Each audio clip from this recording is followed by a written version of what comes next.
Gas untuk apa perjalanan di sama persidangan ini? Nah, terima kasih Bung Samsudin. Bung Samsudin ini memang seorang koordinator media yang ini persiapan kita pendek ya. Dan terima kasih untuk teman-teman yang sudah datang. Jadi sebenarnya tujuan semula kita hanya untuk buka bersama, tapi beberapa teman media meminta ada press conference. Baik, saya akan mungkin dianggap membacakan ya beberapa poin sikap Bon Jovi, khususnya terkait putusan sidang terakhir dengan UGM yang juga memenangkan Bon Jovi. Jadi Bon Jovi kalau ibarat pertandingan bola terkait kontroversi ijazah Jokowi ini, kita sudah mengalahkan 4-11 dari 5-11, berarti 4-0. Kita tinggal menunggu grand final dengan pihak kepolisian yang mungkin akan dimulai nanti usai Lebaran ya.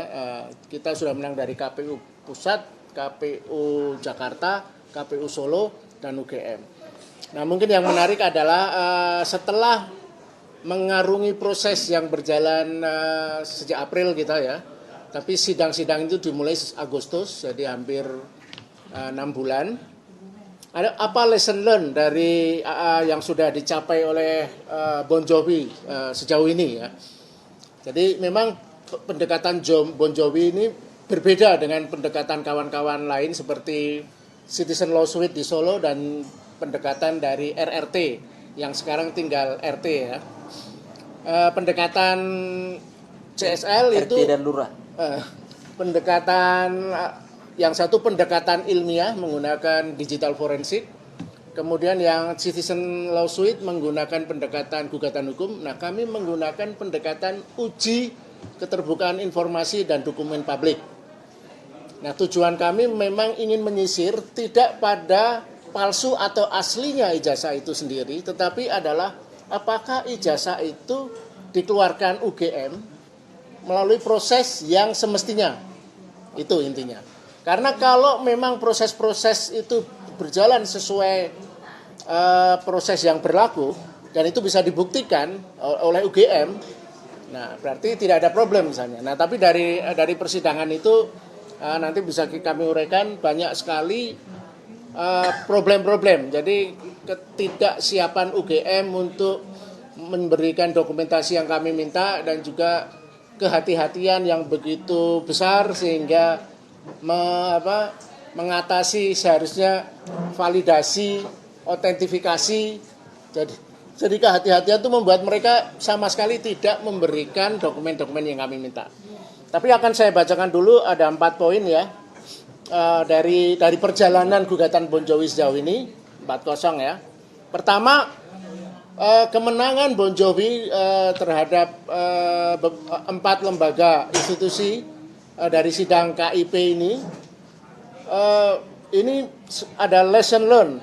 Sidang KIP telah membuka mata kita dan publik bahwa satu, bagi politikus bermasalah yang tidak jelas latar belakang pendidikan dan identitasnya, jangan lagi pernah coba-coba peruntungan berpolitik sekedar ingin jadi pejabat publik.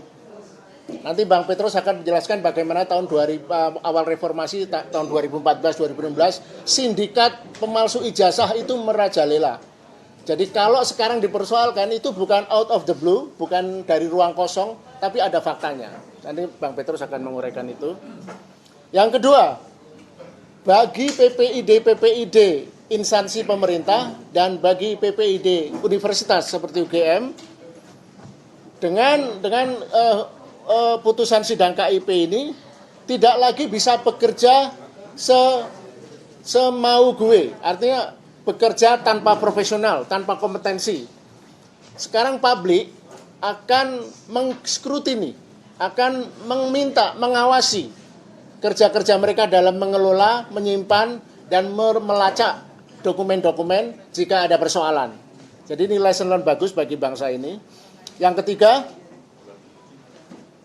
bagi masyarakat, kini ada satu lagi lokus atau tempat mencari keadilan, yaitu KIP. KIP memang sudah ada sejak tahun 2010, sudah 16 tahun. Tetapi dalam konteks sidang Jokowi inilah KIP menjadi primadona baru.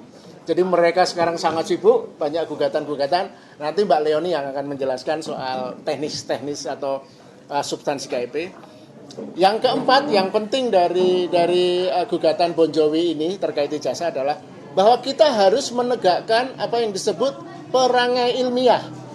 Atau perangai ilmiah itu adalah kita tidak bisa menyelesaikan problem-problem dalam masyarakat hanya melalui sentimen-sentimen. Sentimen pro kontra seperti yang sekarang terjadi di dunia media sosial antara pro Jokowi dan kontra.